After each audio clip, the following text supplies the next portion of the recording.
past few years, we've heard the term free agents and been told we would all need to become one in order to succeed. The recent economic structures have helped to promote this concept as reality. Where do we get the tools to take control of our career path in the present and future? Welcome to The Career Confidant with your host, Marie Zimenoff. Marie and her guest experts are here to provide you with the tools you need to move forward and achieve your career goals. Now, here is Marie Zimenoff. Hello and welcome to The Career Confidant. We're glad that you joined us here today. Today, we're going to be covering another great topic in helping you take control of your career, and specifically today in really advancing your career and being successful in your work. Today, we're going to be talking about the topic of trust. We're going to talk about it in a few different ways in how you interact with others, how you lead, and why it's important for your success and for the success of your organization. We'll start right there. Why does trust matter? And as I've worked with some leaders, what I've seen is this fear. There's a fear around trusting your team and thinking that it may result in either the leader being walked all over, the leader kind of being pushed around, the leader being tricked. Maybe things are going on behind their back, and if they trust their team, they might be in trouble. Their leader feeling like they can't trust their team and be truthful with them, be outright with them, or it will be used against them. So it's kind of this symptom of when there's not trust, someone has to take the first step, right? Someone has to be that person that builds the bridge. And what's the argument for doing that? What's the argument of taking a risk and putting forward that trust when we know it may backfire on us? It may not work for you. My guess is that those fears may be unfounded, but that's easy to say when you're looking at it from the outside. So why do we care about trust?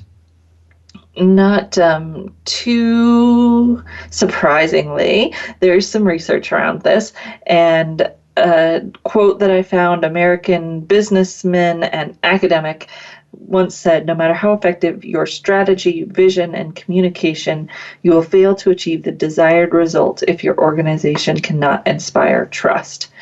So this idea of trust is really important for the people around us to be productive, to be effective.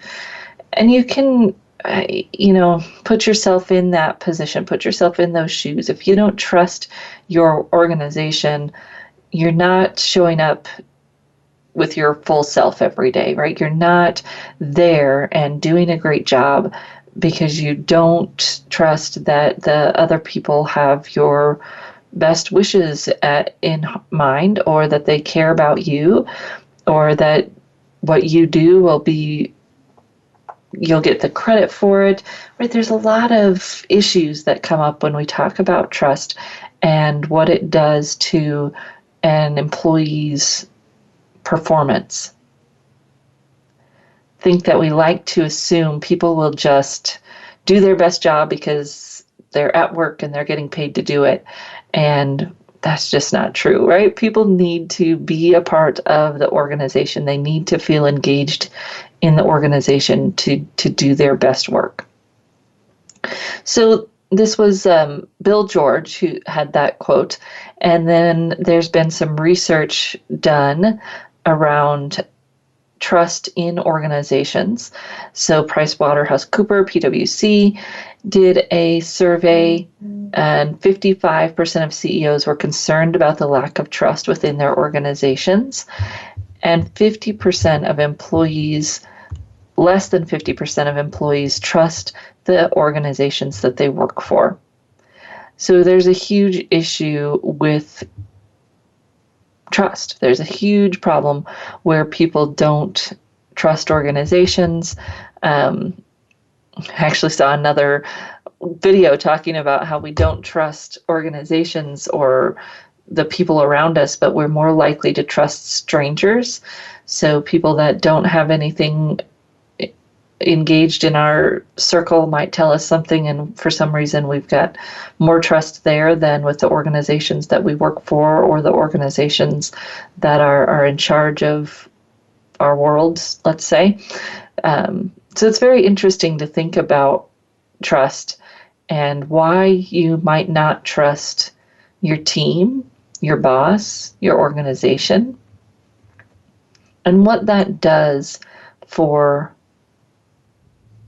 you, to you as a leader, to you in your career, and how you operate every day, and the relationships that you build or do not build, and the impact that they have on your career trajectory. It's easy to think as a leader, you might be getting some benefit out of not trusting your team, that maybe you're protecting yourself. The opposite is probably true, that when we don't trust our team, then our team doesn't trust us, right? It's a two-way street.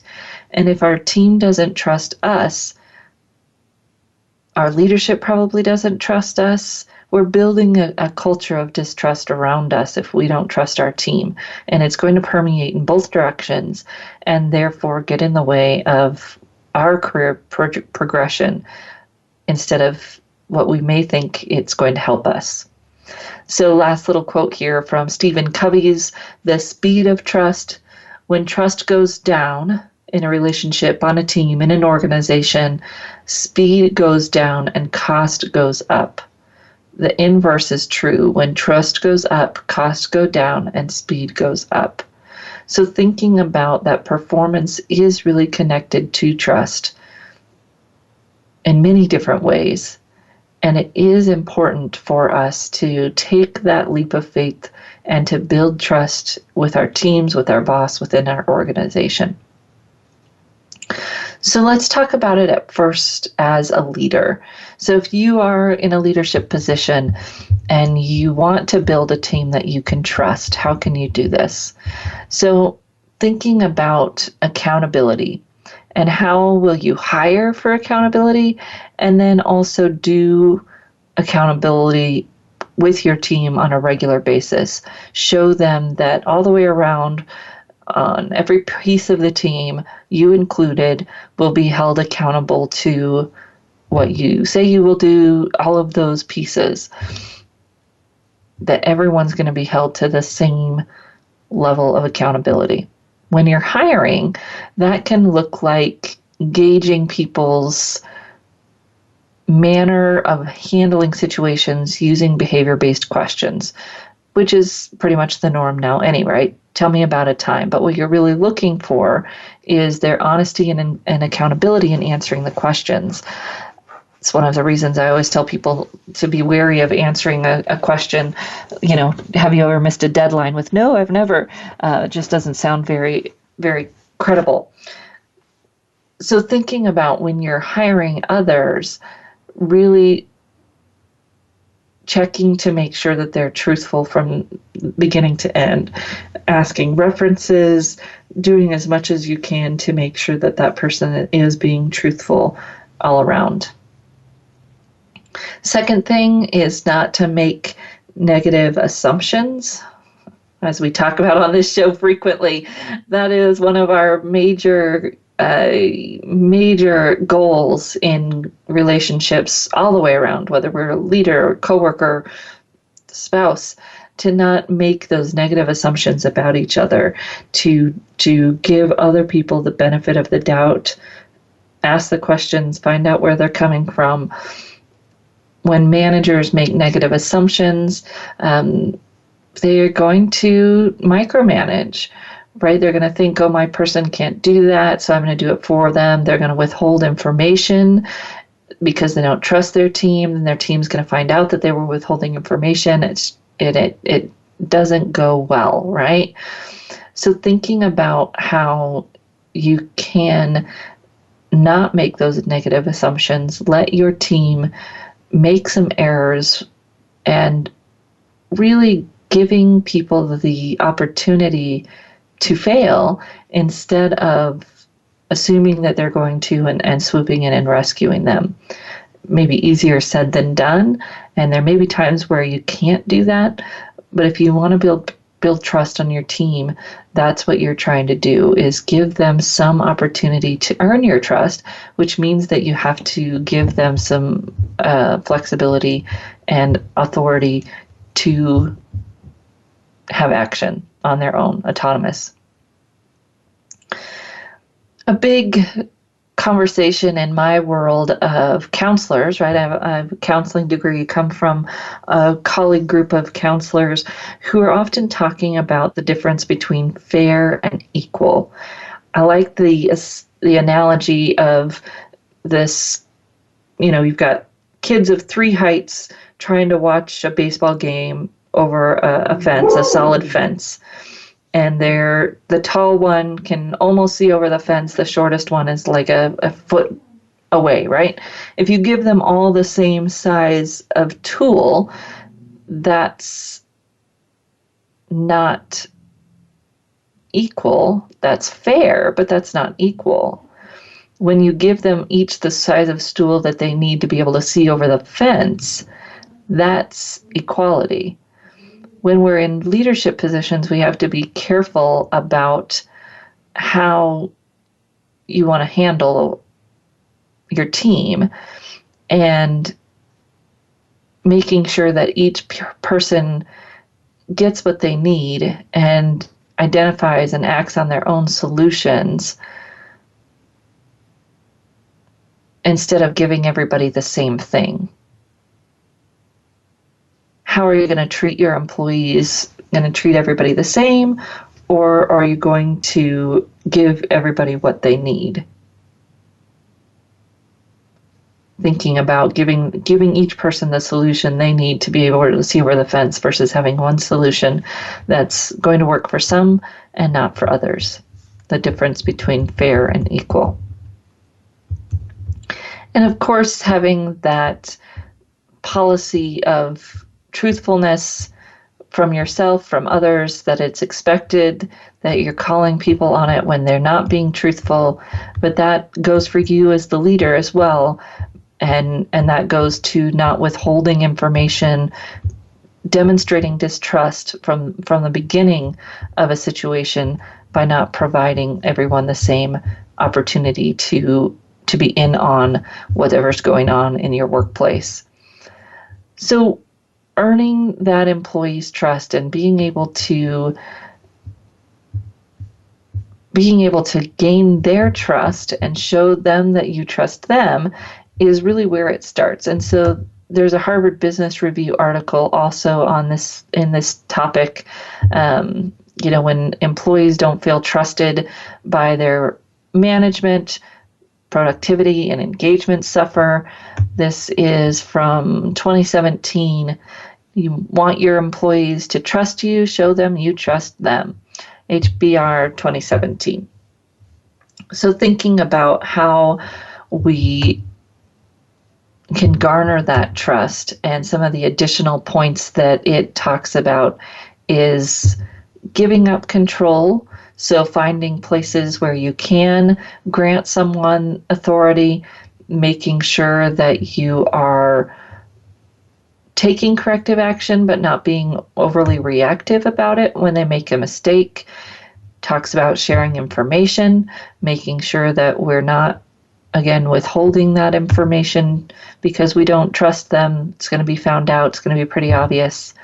Pushing for change. So it talks about how we can do innovation in groups and give people an opportunity to take risks.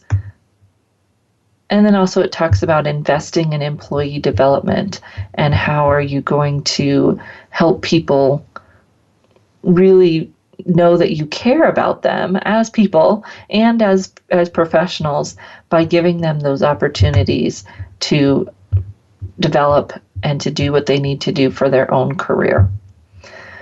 So we're going to talk about this a little bit more when we come back, ways that you as a leader can build trust within your team and ways that you can build trust for yourself across your relationships. And we'll be back in just a few minutes.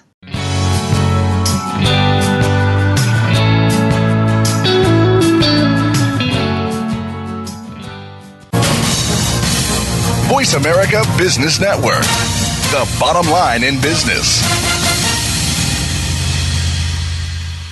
You know that the career landscape has changed and that you need to be proactive about managing your career. You can have the foresight, skills, and confidence you need to take charge of your career and seize opportunities. A strategic advantage and career expert, Marie Zimenoff has helped thousands of leaders like you get focused, get found, and get hired. Visit getcareersmart.com to find out more. That's getcareersmart.com or call 800-521-2080 to schedule your complimentary consultation.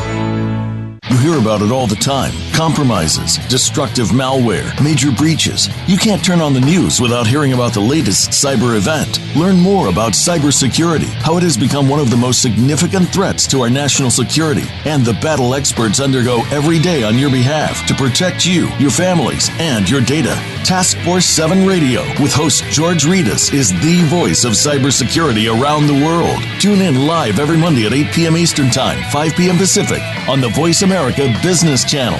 Follow us on Twitter at VoiceAmericaTRN. Get the lowdown on guests, new shows, and your favorites. That's VoiceAmericaTRN.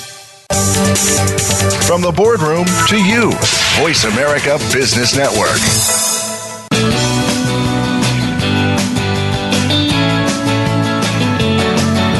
You are tuned in to The Career Confidante with Marie Zimenoff. If you have a question or comment for Marie or her guest today, please call 1-866-472-5790. That's 1-866-472-5790. You may also send an email to marie@astrategicadvantage.com. Now, back to The Career Confidante.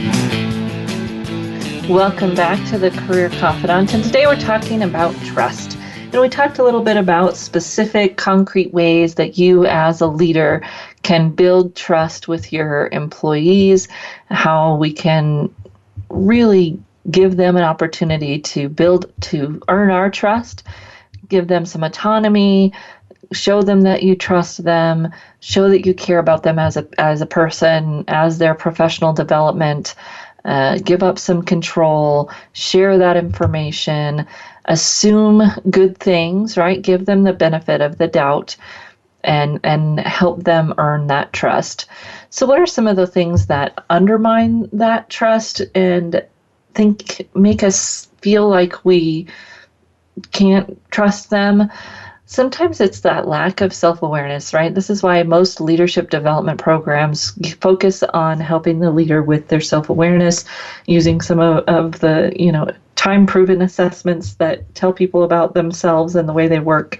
One of the best assessments that this coaching program uses that I've been involved with is around emotional intelligence and really helping people see where their blind spots are around their emotional intelligence and seeing what might be getting in their way. A lack of trust is one of the things that this assessment measures, and knowing that that's getting in your way is part of the battle. Then, of course, kind of helping to dispel the faulty thinking that by not trusting, you're protecting yourself. Talked about that a little bit. That really is faulty thinking, because that circle of distrust hurts everyone, and probably most importantly, right, for you, most importantly, it's you. It's going to hurt you. It's going to hurt your career and ruin those relationships around you that are critical for success in your current role and any promotion that might happen out of that current role.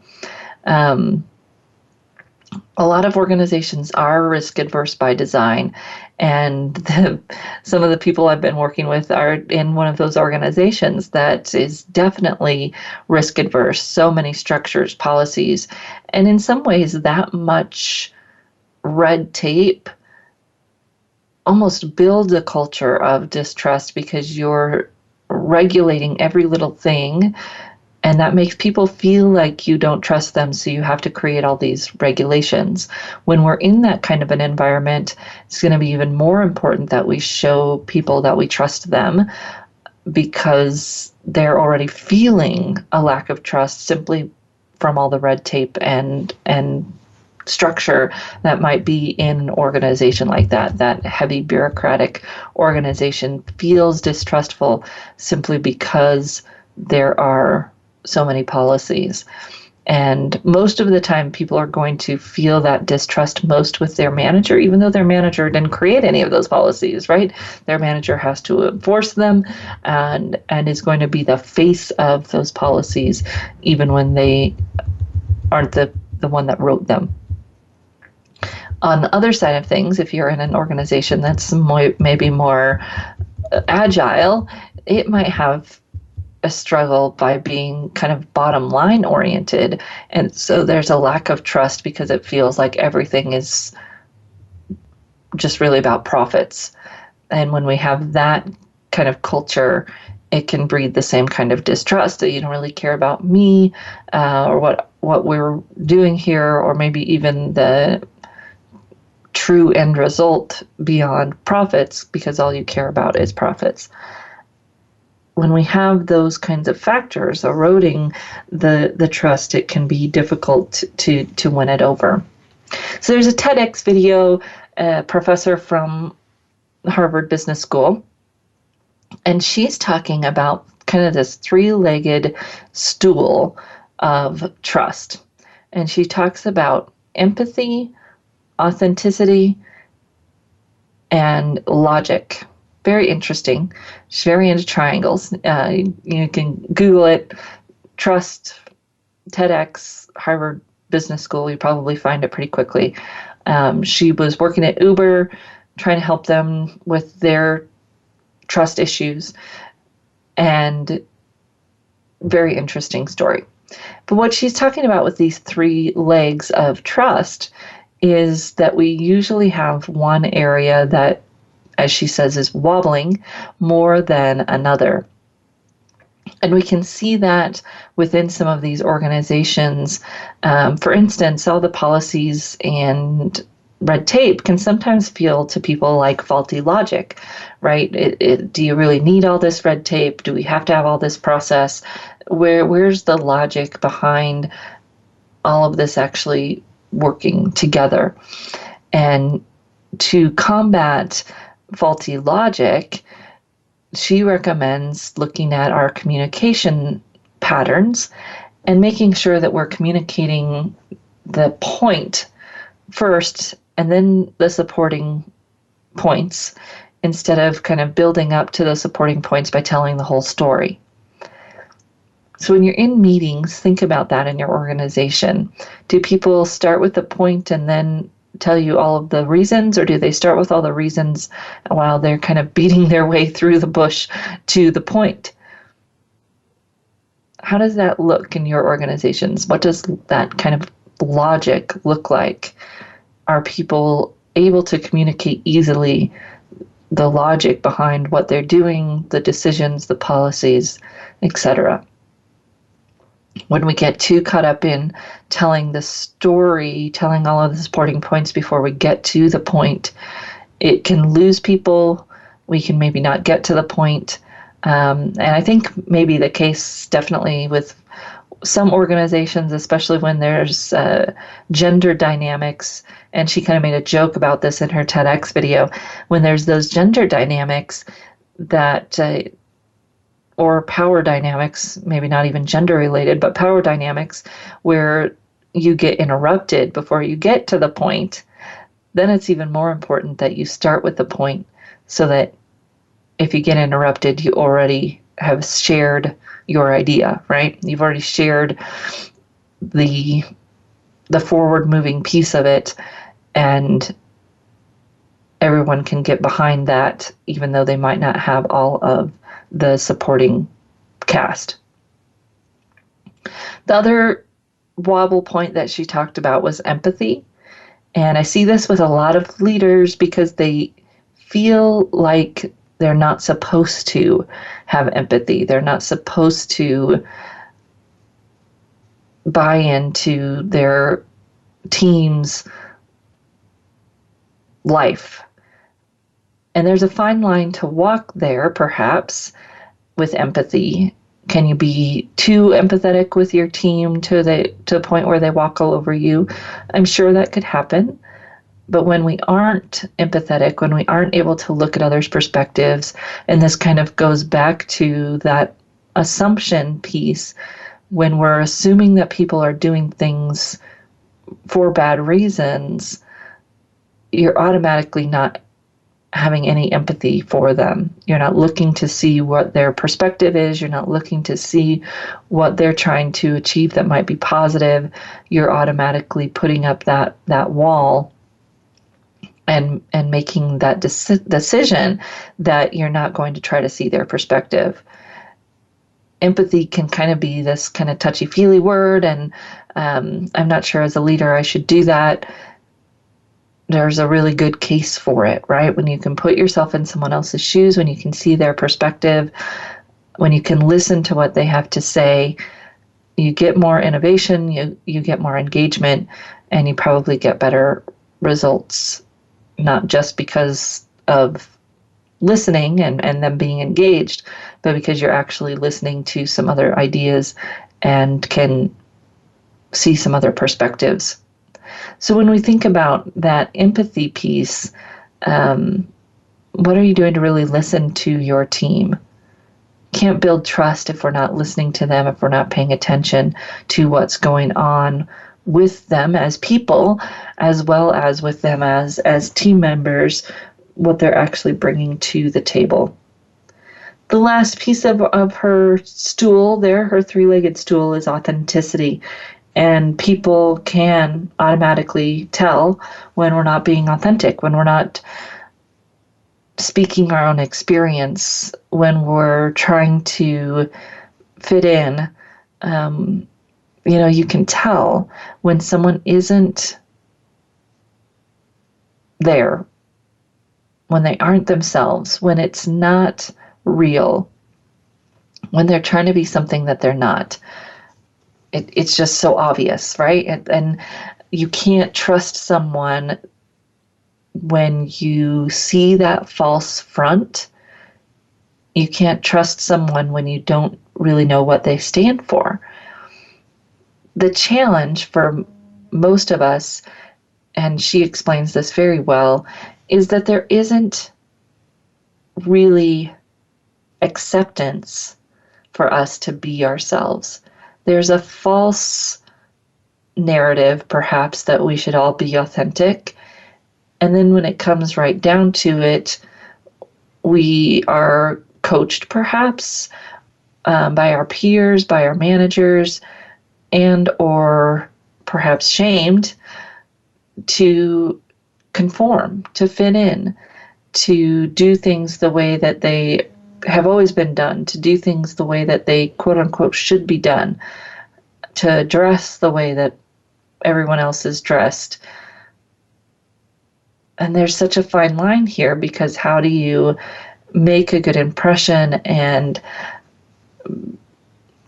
have a good professional presence and also still be authentic to who you are? It doesn't have to be mutually exclusive. I don't think you have to show up in a hoodie and ripped jeans at a presentation to be authentic. There's a middle ground there somewhere of being authentic to yourself and still considering what is appropriate for the situation. But it's a hard line for most of us to walk. And lately, what I feel like I've seen is a lot of people bucking and going completely, quote unquote authentic, without really paying attention to what's appropriate for the situation. I think there's a middle line there somewhere. There's yes, you can be authentic without perhaps being rude in the situation that you're in, or disrespectful in the situation that you're in. Most of us probably are still more likely to overly conform rather than to be completely rebellious. And maybe it's okay if we're rebellious for a little bit and then we work our way back to the middle ground.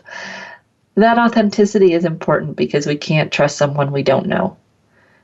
This is our challenge as leaders, to get to know our team and to let our team get to know us a little bit beyond just that professional front. If they don't know you at all, if you don't ever share anything about yourself, you don't have a relationship, and there's no trust. How are we going to make those connections, have a relationship with our team so that they can trust us? All right, we're going to take another short break, and we'll be back in just a little bit. We're going to talk about the trust equation. We'll be back in just a few minutes.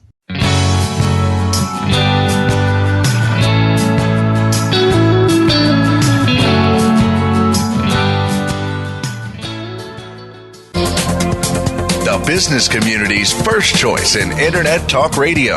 Voice America Business Network.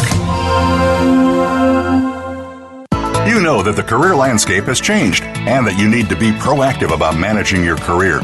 You can have the foresight, skills, and confidence you need to take charge of your career and seize opportunities. A strategic advantage and career expert, Marie Zimenoff has helped thousands of leaders like you get focused, get found, and get hired.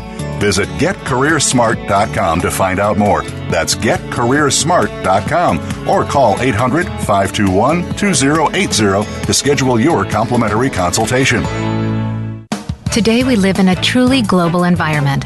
Business can more easily be conducted now in almost any part of the world. How do you, as a business owner or professional, navigate the ever-changing business landscape? Tune in to Leadership Beyond Borders with host Kimberly J. Lewis. With a worldwide resource of guests, you'll find out what opportunities and challenges surround diverse and virtual organizations. Listen live every Tuesday at 3 p.m. U.S. Pacific Time on the Voice America Business Channel. Have you tapped your full potential as a leader? Sometimes you have to go a little deeper and connect with your inner force. Join host Angela King as she invites you to discover something that already lies within you and helps you become a better leader. Your most important connection is the one you have with yourself. It's time to connect, ignite, and rise. It's time for Inner Force. Tune in live every Tuesday at 1 p.m. Pacific Time and 4 p.m. Eastern Time on the Voice America Business Channel. Think you've seen everything there is to see in online television? Let us surprise you. Visit voiceamerica.tv today for sports, health, business, and more on demand 24/7. Voice America Business Network. The bottom line in business.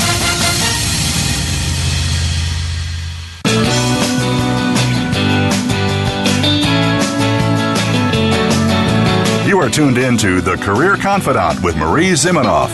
If you have a question or comment for Marie or her guest today, please call 1-866-472-5790. That's 1-866-472-5790. You may also send an email to marie@astrategicadvantage.com. Now, back to The Career Confidant. Welcome back to The Career Confidant. Today we're talking about trust.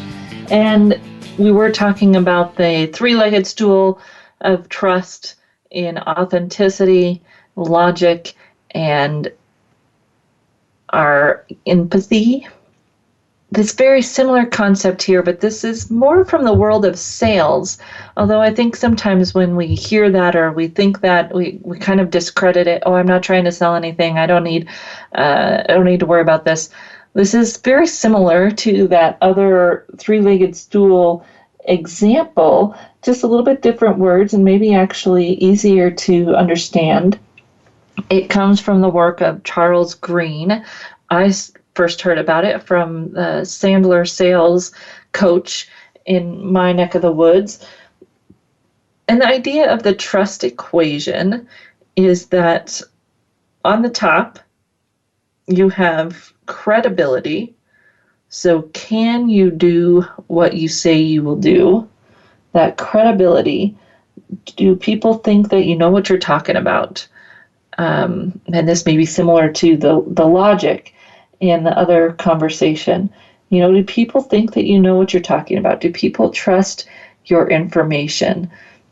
Do they see you as someone who brings good, solid information to the table? If they do, that builds your trustworthiness. Then reliability. Do you do what you say you can do? So are you doing what you say you will do?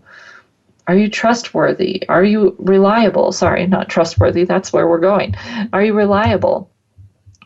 Do you make commitments and then deliver on them? This is important for all of our relationships, right? If we never make a commitment, it's almost as bad as not delivering on it, because we are demonstrating that we don't care enough to commit to that person, to say that we'll do something for them and follow through on it. Or as a leader, this might even be that you give them an opportunity to do something, you commit to let them doing something and then don't take it back from them. So credibility, can you do what you say you will do? Reliability, do you do what you say you will do? And then intimacy, which is that, do you connect with the other person? Do they like you? Do you have that ability to share, to have a two-way street? So that's on the top of the equation. Credibility, reliability, and intimacy. And the more credits we have there, obviously, the better. We're going to have more trust if people see us as credible, if they see us as reliable, and if we've built some kind of two-way street relationship by communicating in an accessible way, letting them into our lives. One of my colleagues always tells the story of a CFO she was working with, and he started a dinner at his house, an annual dinner at his house, where he was cooking for everyone. What a great way to build that intimacy. It doesn't have to be, it doesn't have to be something that's uncomfortable. I think sometimes people hear the word intimacy and automatically take it to that uncomfortable place. And it really doesn't have to be. It's just simply letting that person be a part of your wider world. This is why people love Facebook, even though it's not necessarily, quote unquote real. It is an opportunity to look at someone's life in a non-professional lens. It gives people an opportunity to connect with other real human beings. And the other social media like LinkedIn still have a place for that more professional networking. But even on LinkedIn, you'll see people starting to get a little bit more personal and connect with other people on a different level, because people crave this, right? People want to actually connect with other people, and because good relationship builders know that it's important to actually have a relationship that you go beyond the superficial, that you go beyond just the professional. And some of us are going to struggle with that a little bit more, maybe because we're introverted and we just don't naturally share our inner world as much with folks, or maybe because of our upbringing, we're just not used to sharing with other folks that much. And really that intimacy is important, not necessarily online. We don't all have to do it online. But if you're going to build relationships with people in your organization, in your industry, if you want that longevity for your career, those relationships are going to be a big part of it. And intimacy is going to be a part of those strong relationships, finding a way to connect with people beyond just the professional front. Credibility, we're pretty good at that. Doing what we say we will do, probably all of us could work on, mostly because we tend to overcommit ourselves, and then thinking about that intimacy. So those are all on top of the equation, and underneath you have this idea of self-orientation. This is also the empathy part of the equation. Self-orientation. So the idea here is, how much are you into yourself versus worried about others and caring about others, and really making others the center of the discussion. Are you paying attention to what others need? This is what good salespeople do really well. They're not trying to sell you something. They're trying to help you, or they're trying to solve your problem. And when they do it well, it doesn't feel disingenuous. It feels like, yes, this person really wants to help me. They really care about what I'm needing. Best way to do that is to give the person your solution, to be that trusted advisor who provides them with some kind of value. Even if they aren't going to buy something from you, you're going to provide that connection to what they do need, right? You are focused on them, not on yourself. This gives you some leadway. So when people really feel like you're authentic, you have good intimacy with them, you can get away with missing a deadline or forgetting to do something. You have more leadway in your trust equation if those pieces are strong. If you're very credible, you might get away with a little less intimacy. People see you as the authority, and they'll say, well, that person isn't perhaps as accessible, or don't have as personal of a relationship with them, but I still trust them because they're the authority, and perhaps they're really focused on helping others. So it's an equation. Some people are going to be good at other parts and not as good at the others.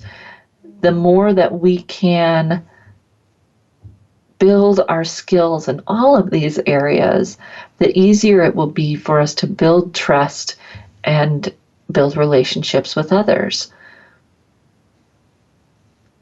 So credibility, reliability, and intimacy, all building your trustworthiness. And then the foundation of it really being that self-orientation. Are you focused on others' concerns, or are you focused on yourself?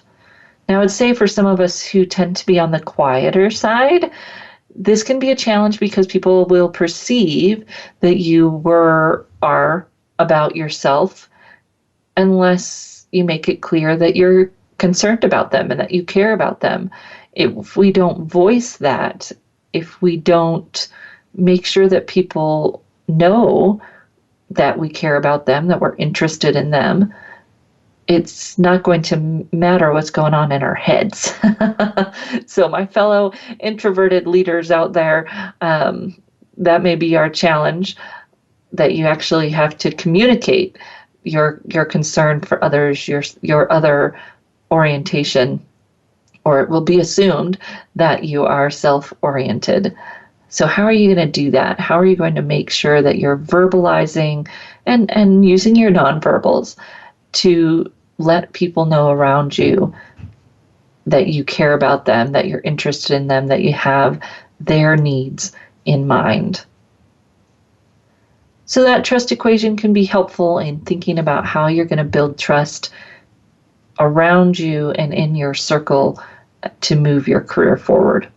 We're going to take a short break, and when we come back, we'll talk about how we build this trust and use our relationship skills to get our career needs met, I guess, is where I'm going with that. Obviously, it doesn't work if we're using the relationships, but if we have those relationships, we can help ourselves and help others move forward in our careers. So we'll be right back in just a few minutes.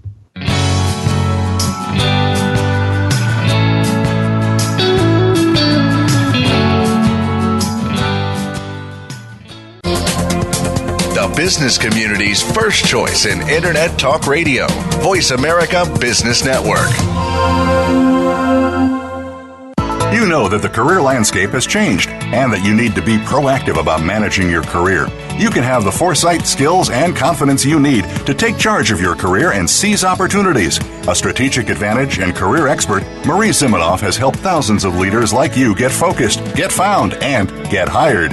Visit getcareersmart.com to find out more. That's getcareersmart.com or call 800-521-2080 to schedule your complimentary consultation.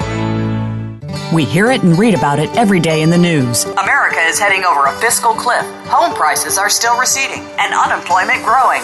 How can you preserve and increase your wealth in this kind of economy? Tune in to Turning Hard Times into Good Times with host Jay Taylor. Jay will explain the decline of our monetary system and the economy and will give you winning investment ideas and the tools to protect and increase your wealth. Turning Hard Times into Good Times with Jay Taylor can be heard Tuesdays at 3 p.m. Eastern Time, 12 noon Pacific Time on the Voice America Business Channel. Many industries have been revolutionized by technology in the last decade. Books, music, TV, communications, and now it's happening to our money and the way we pay. Tune in to Breaking Banks with Brett King for a look at how technology and customer behavior will bring about more changes in banking in the next 10 years than in the last 200 years. Listen every Thursday at 3 p.m. Eastern Time, noon Pacific on Voice America Business Channel or on AM 1160 The Voice. You'll never look at your bank account the same again. Become our friend on Facebook. Post your thoughts about our shows and network on our timeline. Visit facebook.com/Voice America. When it comes to business, you'll find the experts here. Voice America Business Network.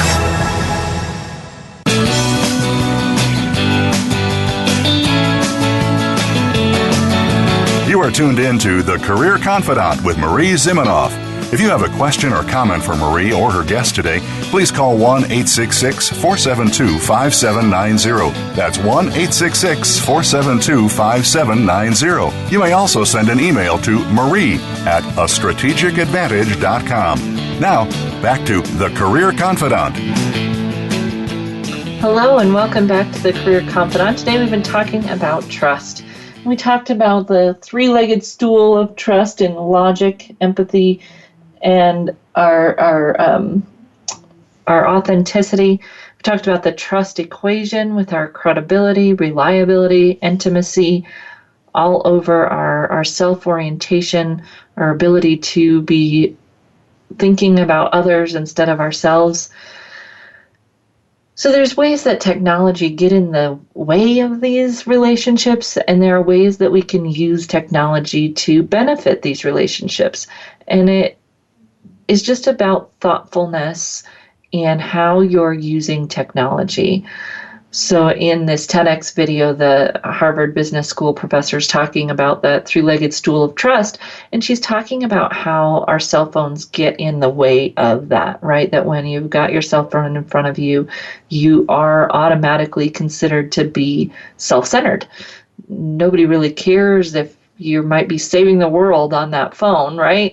The perception is that you are doing something that is most likely for yourself, that you're tuned out, you're in your own little world, you're not paying attention to the person across from you. So in that way, of course, technology can get in the way of us building trust. It can get in the way of us building those real relationships. In other ways, we can use technology to help us with those relationships. So some people might be really natural in maintaining relationships and reaching out to people on a regular basis. Other people are going to struggle with that. Again, those more introverted folks might struggle with that. People who have, whatever might be going on for them, it's just not as easy. So you can use technology to help you stay in touch with folks, to set yourself reminders, to follow up with people on a regular basis, to use the little reminders that LinkedIn sends you when it's somebody's birthday or when someone's got a promotion. There's nothing contrived about using those reminders. Where it comes into being authentic and using intimacy is how you use them. You know, if you just hit the say congrats button on LinkedIn, that's not intimacy, that's not authentic, that's not empathy, that's just a button. But if you have it pop up and it says so-and-so's been somewhere for 4 years, and you reach out to them and you say, wow, I can't believe it's been 4 years. I remember when we were working together and this and that, or I remember how hard it was for you to make that transition. So glad to see that you're doing well, right? Whatever it is where you're actually taking a real interest, you're making a real connection with that person. Yes, LinkedIn prompted you to have that memory, but you're still sharing the actual in-depth, real, authentic, connecting memory or whatever it might be with that person so that you're making a real connection.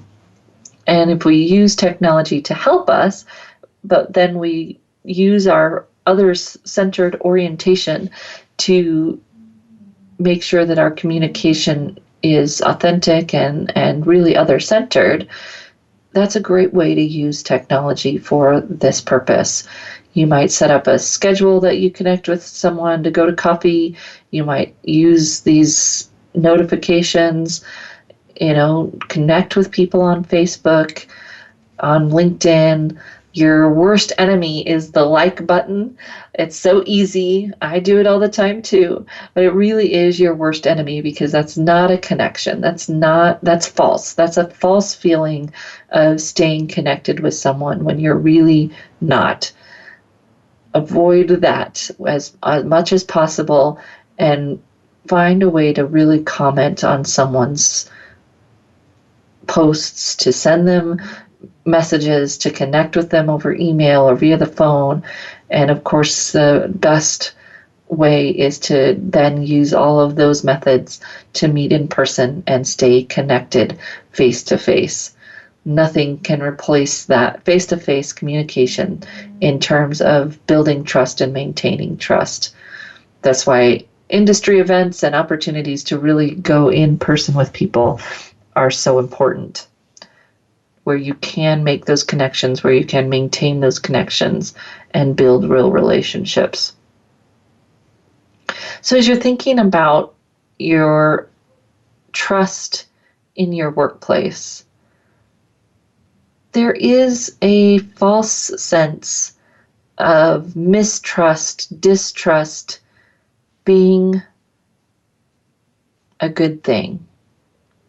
And I think we've seen some examples, especially here in the U.S. recently, where it's been very obvious that a culture of fear, a culture of distrust is dangerous.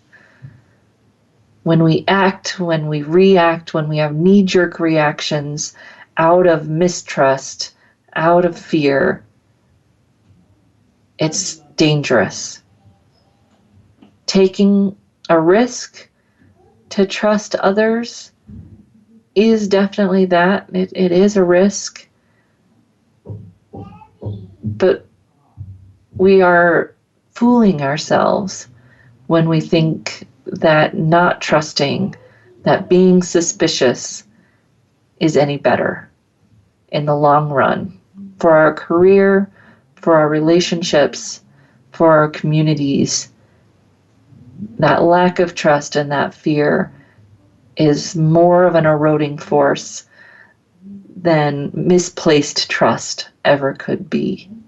So challenge yourself to assume the best, to give people the benefit of the doubt, to trust and open up the door for that other person to trust you as well, for increased productivity, increased engagement, and just plain real relationships that will help you and help others feel connected, feel fulfilled, and maybe not feel so disconnected and depressed in our everyday lives. Encourage you to reach out to me at Marie, M-A-R-I-E, at careerthoughtleaders.com. Look forward to your thoughts, your questions, and other topics that you'd love to see covered on the show.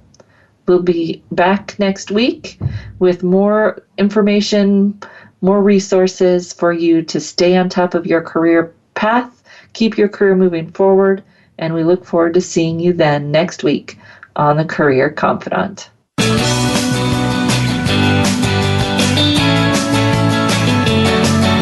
Thank you for listening to The Career Confidant.